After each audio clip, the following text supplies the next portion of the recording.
Party में meeting हो रही है और उसी मीटिंग में ये फैसला करना है कि आपकी शर्तों को मानकर आपको पार्टी में लेना चाहिए या नहीं। नहीं मैनेज हो सकता गौरव, समझने की कोशिश करो, ये बहुत अर्जेंट है। ये समझ लो कि अगर तुम आज नहीं आए ना तो हमेशा के लिए रिश्ते बिगड़ जाएंगे। अरे छोड़ो तुम मुझे, तुम क्यों परेशान कर रही हो मुझे? परेशान इसलिए कर रही हूँ कि आज तुम्हारे चेहरे पर हंसी होनी चाहिए और हंसते हुए तुम बहुत अच्छी लगती हो। चलो कुछ भी बातें बनाना बंद करो तुम। बेटा आ गई तुम। अब निधि को तैयार करने की पूरी जिम्मेदारी तुम्हारी होगी। ब्यूटी पार्लर वाले आते ही होंगे। और सगाई तक उसी के साथ रहना। आंटी अब चिंता मत कीजिए, मैं हूँ इसके साथ। बहुत अच्छी बात है। नमस्कार महासचिव जी। नमस्कार वित्त मंत्री जी।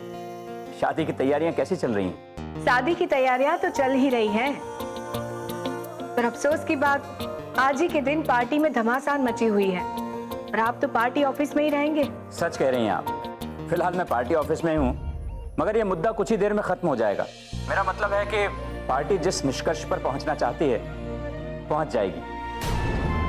उसके बाद पार्टी का फैसला भी सामने आ जाएगा। अब जो भी है, आप शादी के हॉल पर सही वक्त पर पहुंच जाइएगा।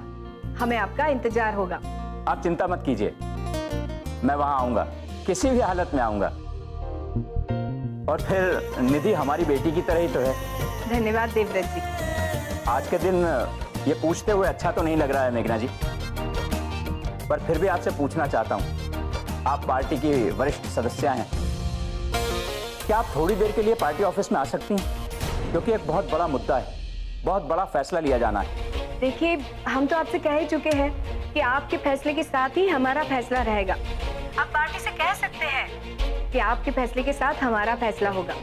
अब वहाँ आना तो मुश्किल होगा, शादी का माहौल है, जिम्मेदारी भी है, आप समझ रहे हैं ना? कोई बात नहीं मेघना जी, आप शादी संभालिए, मैं यहाँ संभाल लूंगा। जो भी फैसला होगा वो मैं आपको बता दूंगा। अब जो भी हो, पर आप शादी के हॉल पर सही वक्त पर पहुंच जाइएगा। हमें आपका इंतजार होगा। नमस्ते।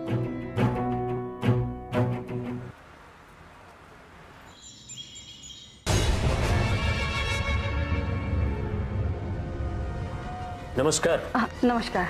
क्या हुआ रजनी जी, गौरव से बात हुई? जी हाँ, मेरी अभी भी गौरव से बात हुई है। आज सौरभ की शादी, लेकिन मैंने गौरव से कहा कि आपसे आकर मिल लें, क्योंकि बहुत ज्यादा जरूरी। तो क्या कहा है उसने? वो आ रहा है ना? हाँ, पहले तो वो आने के लिए मना कर रहा था, लेकिन मेरे बहुत दबाव डालने के बाद वो आने के लिए तैयार हो गया। लेकिन वो आपसे मिलकर तुरंत चला जाएगा। ठीक है, आने दीजिए उसे, मैं बात कर लूँ। सरकार, आप तो विधायक और दोस्तों से मिलने जा रहे हैं। अगर कहीं गौरव आया तो आपकी बात तो नहीं हो पाएगी। मैं मिलकर आता हूँ रजनी जी, गौरव आए तो उसे बिठा कर रखिएगा। लेकिन शंकर प्रसाद जी, वो भी बहुत जल्दी में होगा। उससे ज्यादा जल्दी में हम हैं रजनी जी, उसे बिठा कर रखिएगा। दरअसल पार्टी ऑफिस में देवव्रत जी पार्टी अधिकारियों के साथ मीटिंग कर रहे हैं। मुझे देखना है कैसे इस फैसले को रोका जा सकता है। मैं अपने कुछ दोस्तों से मिलने जा रहा हूं, आकर मिलता हूं। ठीक है, अगर गौरव आता है तो मैं ऐसे बिठा कर रखती हूँ। सरकार, मेरी समझ में ये नहीं आ रहा है कि गौरव ऐसा क्या कर सकता है कि बलदेव सिंह को पार्टी में शामिल करने के फैसले पर पार्टी अमल ही ना कर सके। आता हूं तो बताऊंगा। रजनी जी मैं चलता हूं, आप यहीं रहिएगा। आओ।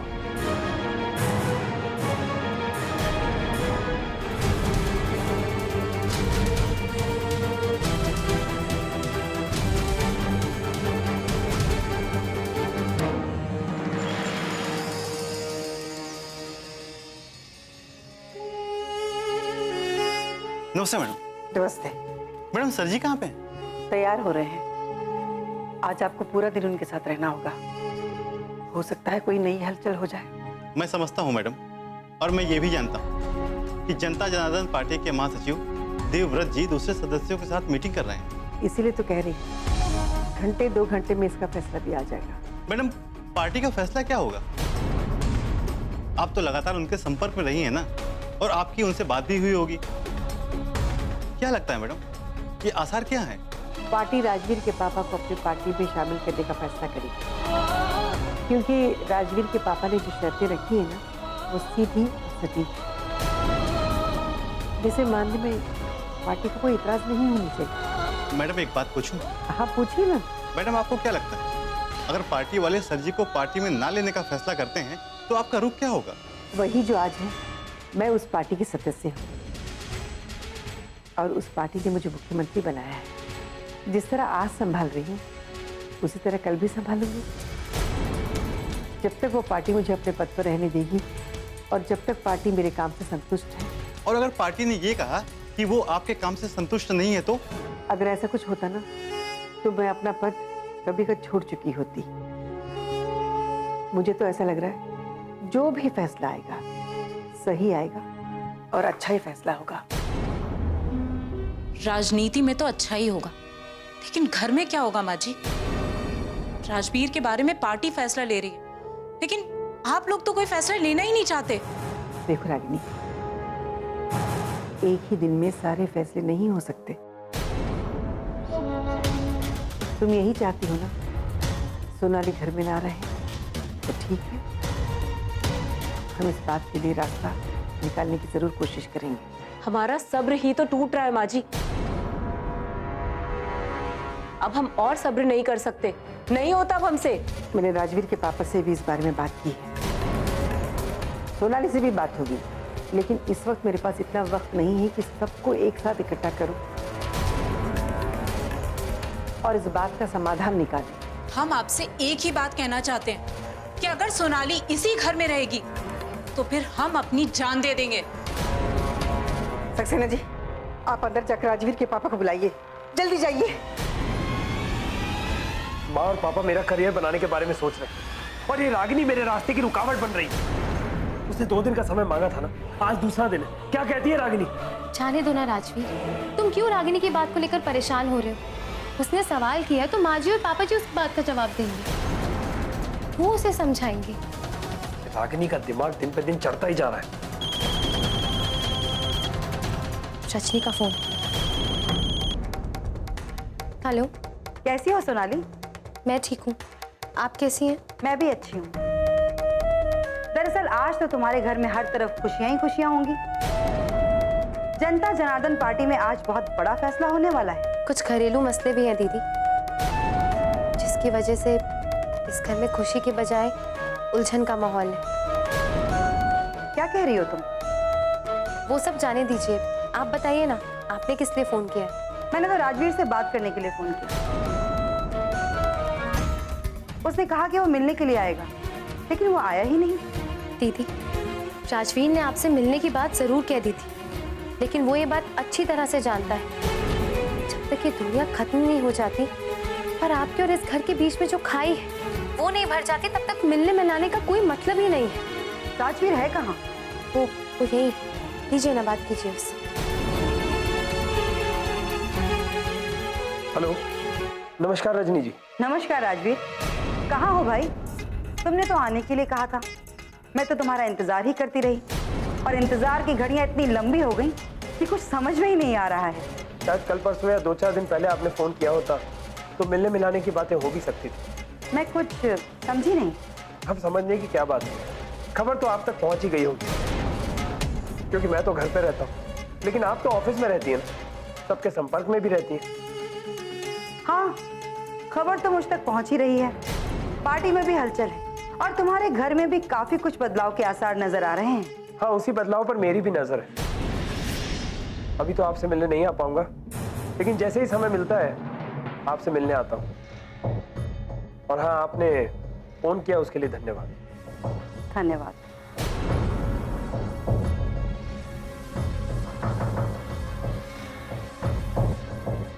आखिर तुम चाहती क्या?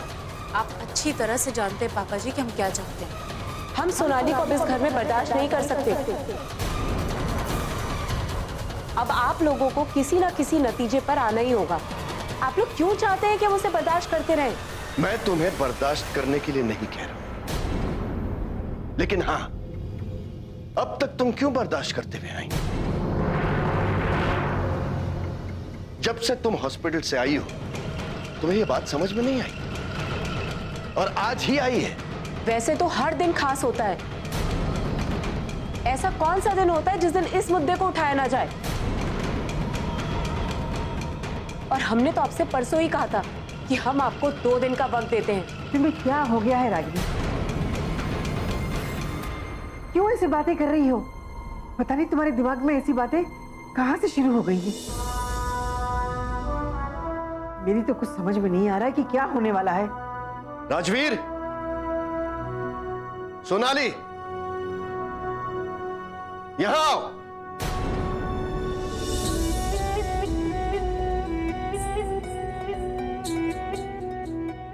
राजवीर, सोनाली को इस घर में तुम ही लाए थे ना?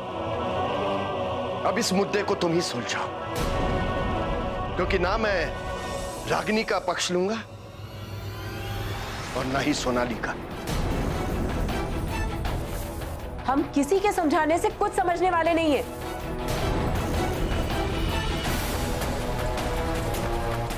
हमने एक बार कह दिया हम इस सोनाली को बर्दाश्त नहीं करेंगे, तो फिर नहीं करेंगे।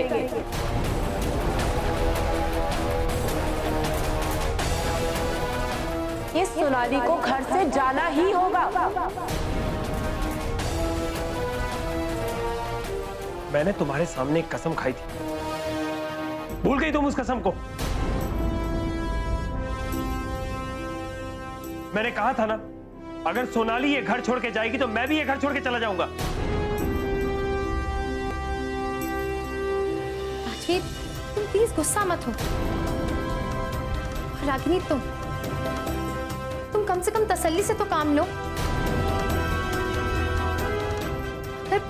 अगर तुम नहीं चाहती हो कि मैं इस घर में रहूं, तो ठीक है, ये घर छोड़कर चले जाओ। सोनाली, तुम कहीं नहीं जाने वाली। अगर तुमने घर से एक कदम भी बाहर निकाला तो मेरा मरा मुंह देखोगे, समझी तुम?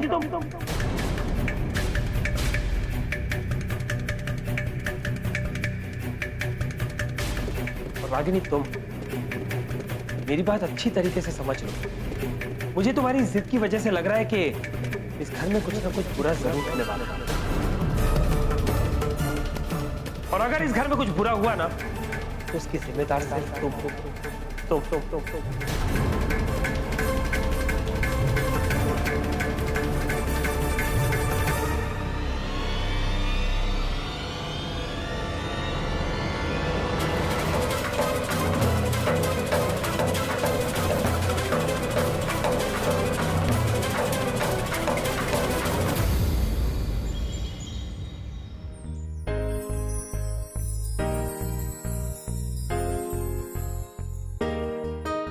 नमस्कार महासचिव जी।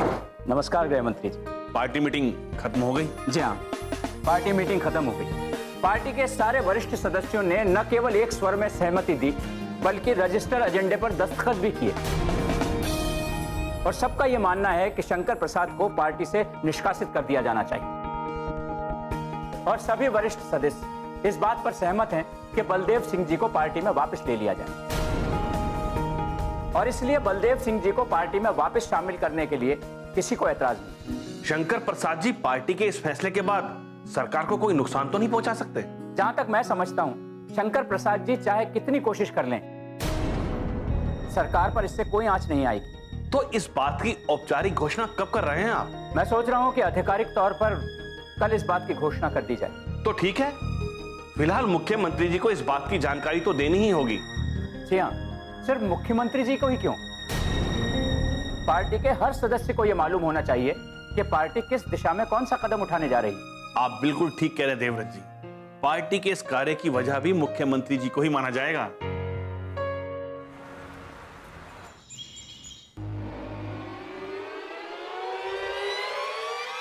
नमस्कार। गौरव नहीं आया अभी तक? उसने आने को तो कहा है, बस आता ही होगा। जब वक्त खराब होता है ना, तो ऊंट पर बैठे इंसान को भी कुत्ता काट लेता है।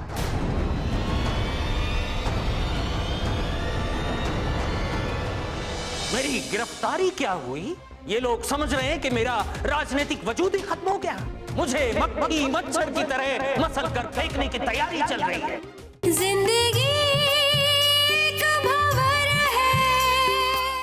पार्टी मीटिंग हो चुकी है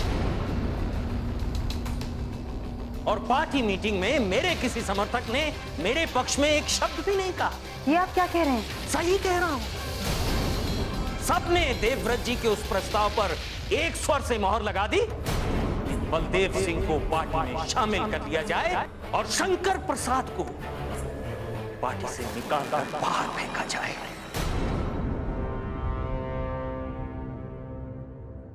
मैं अब पार्टी का सदस्य भी नहीं रहा। खुद को इतना कमतर भी मत आंकिए सरकार।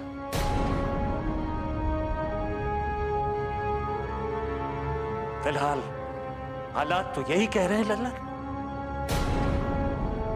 मेरी गिरफ्तारी क्या हुई, ये लोग समझ रहे हैं कि मेरा राजनीतिक वजूद ही खत्म हो गया।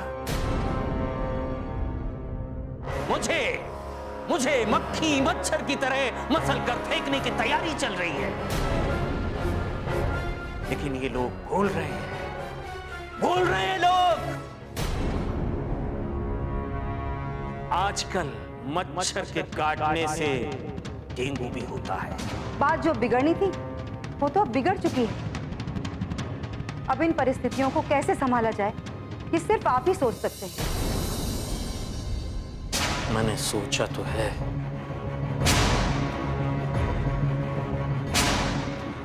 यहां हम अपनी शिकस्त से गमज़दा हैं और वहां बलदेव सिंह इस खबर को सुनकर जश्न मना रहे होंगे।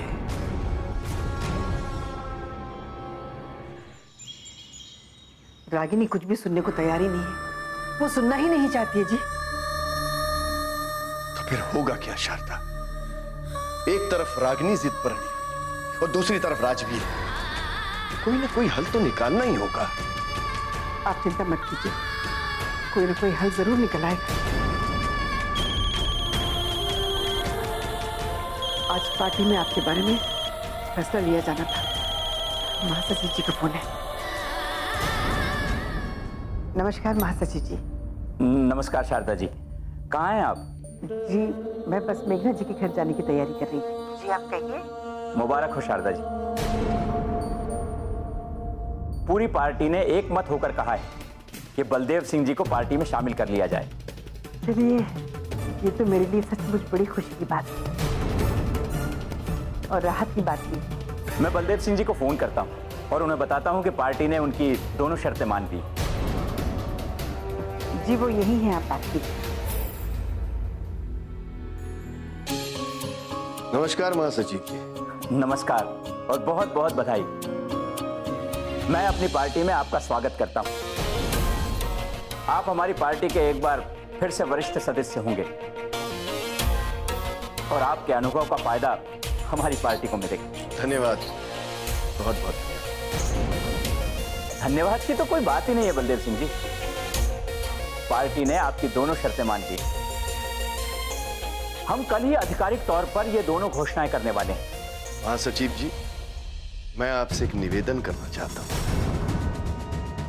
जी कहिए। देखिए, आज एक घोषणा कर दीजिए और कल दूसरी, क्योंकि जनता एक साथ इन घोषणाओं को जोड़कर देखेगी तो फिर अच्छा नहीं होगा। जी आप ठीक कह रहे हैं। आज शाम को ही हमें शंकर प्रसाद के निष्कासन की घोषणा कर देनी चाहिए और आपके पार्टी में पुनः शामिल होने की घोषणा कल कर दी जाएगी। देखिए, मैं नहीं चाहता कि जिस वक्त मुझे पार्टी में शामिल करने की घोषणा हो रही हो उसी मंच पर उसी वक्त किसी को पार्टी से निकालने की घोषणा की जाए। जी हाँ, वो एक खुशी का मौका होगा और वहां सिर्फ खुशियां मनाई जानी चाहिए। जाहिर सी बात है कि जब हम आपके वापस आने की घोषणा करेंगे तो सारे कार्यकर्ता खुशियां तो मनाएंगे। जी हाँ, लेकिन किसी को ऐसा नहीं लगना चाहिए कि हमारे कार्यकर्ता शंकर प्रसाद जी को निकालने का जश्न मना रहे। जी ठीक है, ऐसा ही होगा। बहुत बहुत धन्यवाद। धन्यवाद। नमस्कार। मुझे पहले से यकीन था पार्टी में इस बात से किसी को कोई इतराज नहीं होगा। शारदा, अब हमारी पार्टी खड़ी हो या ना, लेकिन राजवीर के लिए जनता जनार्दन पार्टी में रास्ते खुल जाएंगे। हाँ, आप ये बात राजवीर को जरूर बता दीजिए। अच्छा, मैं चलती हूँ, शादी भी जाना है। शादी तो शुरू भी हो गई होगी। शारदा, तुम्हारा फोन।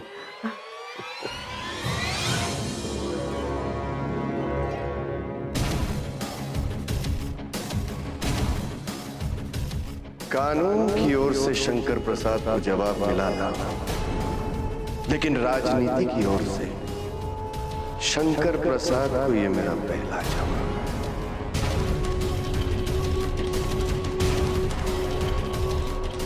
शंकर प्रसाद।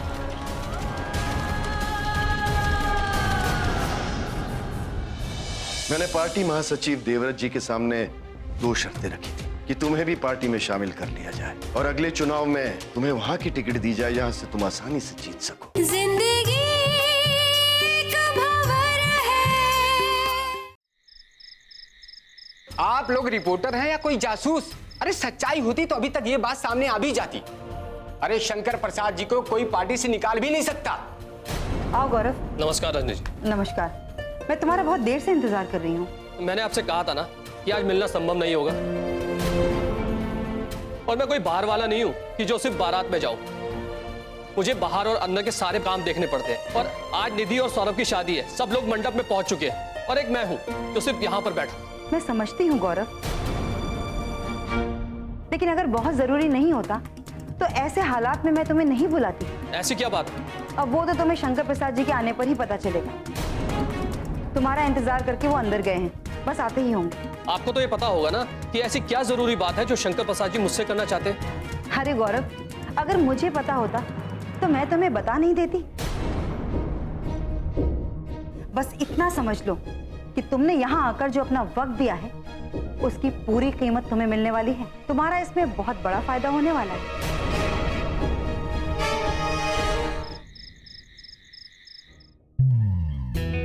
राजवीर, राजवीर, बेटा आज एक बहुत बड़ी खुशी की खबर है। मुझे जनता जनार्दन पार्टी में शामिल कर लिया गया है।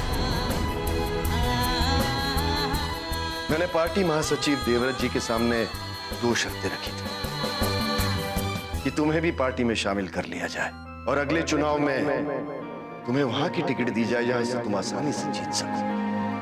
और उन्होंने मेरी शर्त मान ली।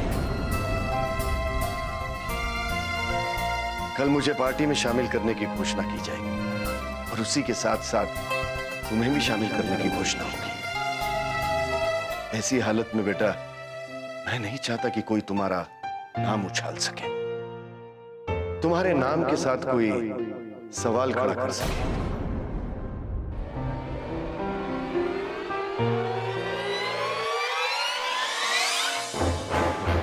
वाली मैं वैसे भी बहुत परेशान हूं। मुझे बार बार फोन करके और परेशान मत करो। ये गौरव हमें बेवकूफ समझता है क्या रजनी जी? या उसकी नजरों में हमारी बातों का कोई महत्व ही नहीं है? अरे मैंने उसे साफ साफ कहा कि अर्जेंट काम है, तुरंत अपने पापा से बात करो और पूछो कि उस काम की कितनी कीमत लेंगे।